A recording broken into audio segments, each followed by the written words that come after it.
a little about myself. I am a self-starter. Once I understand what I'm doing, I have no problem jumping in and starting in a new situation and being flexible with that information that I have to use it appropriately. For example, I got a job teaching as a music teacher at a K through 12 private school.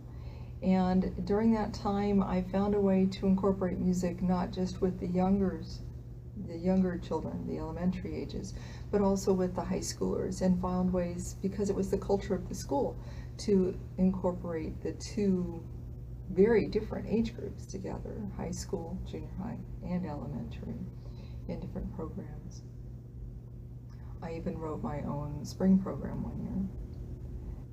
I also started a junior high school rock band at a homeschool co-op, which incorporated performances twice a semester.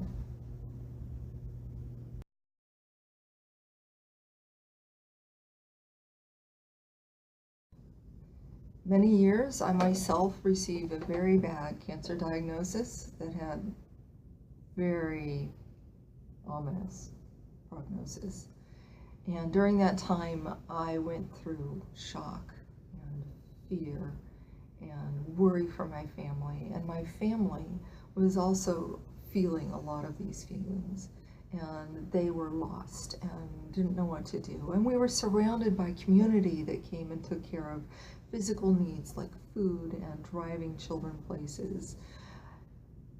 But I myself needed that solace, that comfort. And I sought it and found it through beauty, connection, and peace.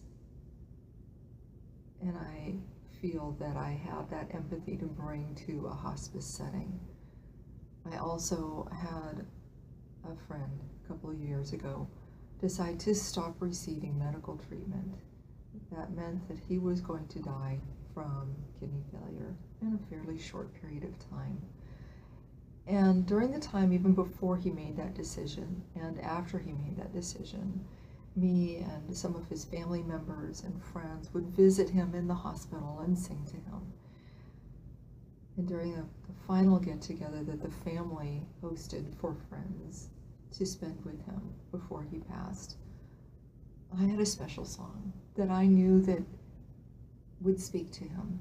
And I went up to him and I just knelt down next to him and put my hand on his shoulder and sang directly into his ear, just for him. And you could see his face, and you could see his eyes, even though he could no longer speak.